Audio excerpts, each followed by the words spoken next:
आज के इस वीडियो में मैं आपके साथ शेयर करूंगी अपना सेकेंड ट्राइमेस्टर की journey. And first of all many congratulations, क्योंकि अगर आपने इस वीडियो पर क्लिक किया है तो यानी आप प्रेग्नेंट है, और अगर आप प्रेग्नेंट नहीं है, प्रेगनेंसी के लिए ट्राई कर रहे हैं, तो all the best, you will get there very सून।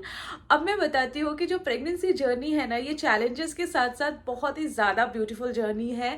तो मुझे पता है कि हम में से बहुत सारे लोगों को बहुत सारी चीज़ों की क्यूरियोसिटी होती है, ये सिम्टम्स के बारे में, वो सिम्टम्स के बारे में, और हम गूगल करते रहते हैं। तो ये वीडियो बनाने का पर्पस वही है कि जो सिम्टम्स मुझे हो रहे हैं या जो जर्नी मेरी चल रही है, वो सारी चीज़ें मैं आपके साथ शेयर कर पाऊँ, जिससे और भी लोगों की हेल्प हो सके।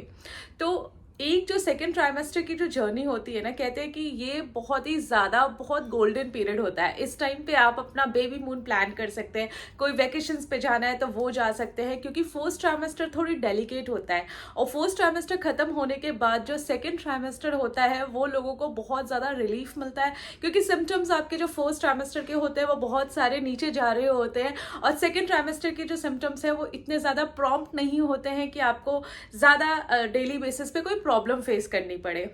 बट मेरे साथ ये जर्नी थोड़ी डिफरेंट थी, क्योंकि जो मेरा फर्स्ट ट्राइमेस्टर के जो सिम्टम्स थे वो सेकेंड ट्राइमेस्टर पे भी बहुत ही इंटेंस और पीक पे थे। उसमें से एक था नौशिया एंड वॉमिटिंग।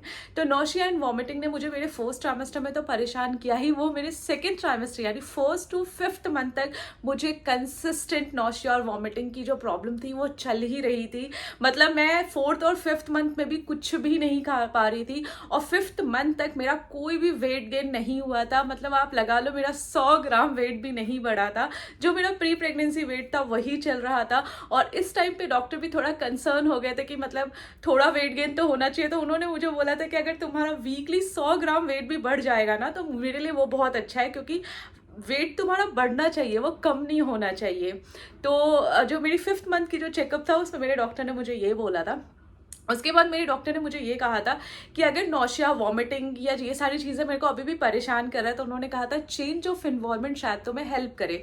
तो मेरे डॉक्टर ने ही मुझे एडवाइस किया था कि अगर दिवाली, ये इन सब चीज़ों पे अगर मेरी छुट्टियां हैं या मैं वैकेशन प्लान कर सकती हूँ, तो मैं मेरी मदर के घर पे जाऊँ। और उनकी एडवाइस को मैंने बहुत सीरियसली लिया, और मैं 10 दिन के लिए गई थी इलाहाबाद यानी प्रयागराज अपने मदर के घर पे। और वहाँ पे जो मेरा नौशिया एंड वॉमिटिंग की जो प्रॉब्लम थी वो एकदम से कम हो गई। ट्रस्ट में, चेंज ऑफ इन्वायरमेंट इतना ज़्यादा ज़रूरी होता है प्रेगनेंसी में, ये मुझे नहीं पता था। जैसे अगर आपकी कोई प्रॉब्लम है, आप ज़्यादा खा पी नहीं पा रहे हो, तो एक बार अपना इन्वायरमेंट चेंज करके देखो, जगह चेंज करके देखो। ये सारे फैक्टर्स इतना ज़्यादा बेनिफिशियल होते हैं। ये चीज़ें मुझे भी नहीं पता था, लेकिन मेरी प्रेगनेंसी में ये चीज़ ने बहुत ज़्यादा हेल्प किया। अब आते हैं हमारे दूसरे सिम्टम्स पे, जो मुझे बहुत ही ज़्यादा कंसिस्टेंटली हो रहा था। वो हो रहा था राउंड लेगामेंट पेन। तो जब आपका बम्प ग्रो करता है ना, तो आपको जो आपके नीचे वाला जो बेल्ट वाला एरिया होता है ना, जो एकदम से नीचे, वहां पे आपको एकदम शार्प राउंड लेगामेंट पेन होता है। वो लाइक स्ट्रेचिंग की तरह होगा, वो हमेशा नहीं होगा, लेकिन रह रहे के वो आपको दर्द होता रहता है, जैसे कोई खींच रहा हो बहुत ज्यादा नीचे, जो आपका एरोलाई वाला एरिया होता है ना, वहां पे। तो ये एक चीज मेरे साथ हो रहा था। मतलब ऐसा हो रहा था कि अगर मैं कभी ऐसे चल भी रही हूँ ना, तो मुझे राउंड लेगामेंट पेन इतना ज़्यादा इंटेंस होता था कि ओके, मुझे रुकना पड़ जाता था, क्योंकि वो बहुत ज़्यादा शार्प पेन होता है। तो ये एक सेकेंड सिम्टम्स था जो मुझे सेकेंड ट्राइमेस्टर में इसने परेशान किया। तीसरा ये था कि मुझे ना फर्स्ट ट्राइमेस्टर से ही मेरे को बहुत ज़्यादा हेयर फॉल हो रहा था, और ये हेयर फॉल भी मुझे सेकेंड ट्राइमेस्टर में मिड तक तो मेरा हेयर फॉल होता रहा। अब हेयर फॉल होने का जो मुझे लॉजिक ये लग रहा था कि जब से प्रेगनेंसी कंफर्म हुई थी तब से मैं हार्डली कोई चीज़ खा पा रही थी। अब ऑफकोर्स आप कोई न्यूट्रिशन आपकी बॉडी में जा नहीं रहा, आप सारी चीज़ें वॉमिटिंग करके निकाल दे रहे हो, ब्लड प्रेशर आपका लो है। तो जब कोई न्यूट्रिशन आपकी बॉडी में जा नहीं रहा है, तो सबसे पहले अगर आपको न्यूट्रिशन डेफिशिएंसी होती है तो आपके बाल गिरते हैं। तो मुझे ये चीज़ लग रहा था कि मुझे ऐसा लगता है कि मैं खाना पीना जैसे ही शुरू करूंगी मेरा हेयर फॉल का प्रॉब्लम ठीक हो जाएगा, जो कि हो गया था। सेकेंड ट्राइमेस्टर में के एंड तक आते आते ना मेरा हेयर फॉल एक भी स्ट्रैंड बाहर नहीं आता था। मतलब वो एकदम से मैजिकल तरीके से एकदम से बंद हो गया। और फोर्थ सिम्टम जो मुझे था वो था, मुझे एसिड रिफ्लेक्स और गैस की बहुत ज़्यादा प्रॉब्लम होने लगी। मतलब मुझे गैस का भी ना लेफ्ट साइड में बहुत शार्प पेन होने लगा, और ये रह के होता था। जैसे कभी ज़्यादा इंटेंसिफाई गैस की जो प्रॉब्लम मुझे होती थी वो रात में होती थी। और मेरे सेकेंड ट्राइमेस्टर में ही मुझे अच्छे से याद है, मैंने करवा चौथ का फास्ट रख लिया, जो बिल्कुल भी सही डिसीजन नहीं था। और वो फास्ट रखने के बाद मेरे को इतना ज़्यादा गैस और एसिड रिफ्लेक्स का प्रॉब्लम हो गया कि मुझे लिटरली रात के 1-2 बजे के आसपास हॉस्पिटल जाना पड़ा और फिर मुझे इंजेक्शंस लगवा के वापस घर आना पड़ा। और ये मेरे साथ सेकेंड ट्राइमेस्टर में 2 से 3 बार ये एपिसोड्स हुए थे, वो भी मिडनाइट में ही हुए थे। और उसके बाद जो मेरा 5th सिम्टम्स था, वो मेरी एपिटाइट एकदम से चेंज हो गई। तो 5th मंथ तक तो मैं यहीं पे थी, मुंबई में ही थी, अपने इन लॉज के साथ ही। मतलब मेरी मदर इन लॉ और मैं ही, हम ही दोनों रहते, क्योंकि मेरे हस्बैंड मर्चेंट नेवी में है तो वो तो थे नहीं, तो मैं और मेरी मदर इन लॉ ही थे। तो जैसे ही मैं घर पे गई अपने, यानी घर पे मैंने जैसे ही मैं अपने मायके गई, एकदम से मेरी एपिटाइट चेंज हो गई। मुझे बहुत ज़्यादा भूख लगने लगी, मतलब वॉमिटिंग तो एकदम से खत्म ही हो गया और मैं इतना ज़्यादा खाने लगी। मतलब मैं हर वो एक चीज़ खा पा रही थी जो मैं 1st to 5th मंथ, जैसे मुझे देखना भी नहीं पसंद था, क्योंकि मुझे फूड एवर्शंस इतने ज़्यादा हो गए थे। मुझे स्मेल आ जाती थी, मुझे किसी भी खाने में बदबू आ जाती थी, और फिर मेरे लिए वो खाना बहुत मुश्किल हो जाता था। लेकिन ये चीज़ ना घर जाते ही मेरी सॉल्व हो गई। मतलब मेरी एपिटाइट ऐसी चेंज हुई, और मैं सबसे अच्छी चीज़ ये थी कि मैं हर एक चीज़ खा पा रही थी। तभी मैंने अपनी डाइट में दूध वगैरह सारा जो न्यूट्रिशनल वाली चीज़ें होती है ना, वो सारा इंट्रोड्यूस किया, और तब से मेरी 5th मंथ के बाद से मेरी डाइट बहुत ज़्यादा अच्छी हो गई। उसके बाद 6th जो सिम्टम्स था, जो मुझे ऑन एंड ऑफ हो रहा था, वो हो रहा था क्रैम्प और लेग पेन।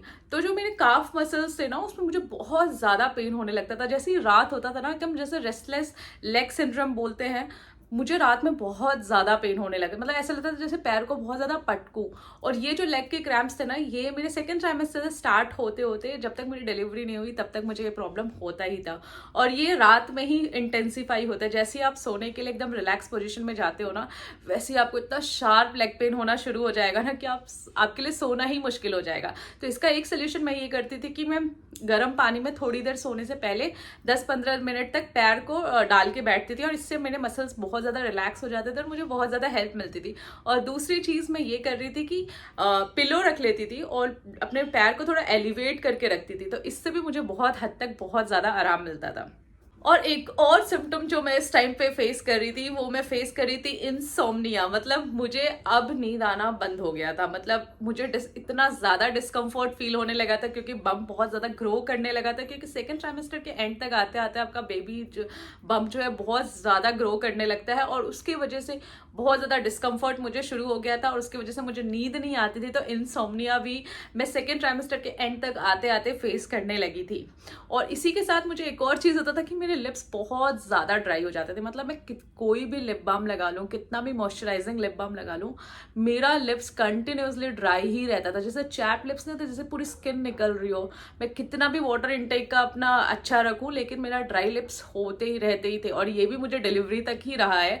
तो ये भी एक चीज़ थी जो परसिस्टेंट मेरे थ्रू आउट माई प्रेगनेंसी, जो मुझे सेकेंड ट्राइमेस्टर से स्टार्ट होके लास्ट ट्राइमेस्टर तक था।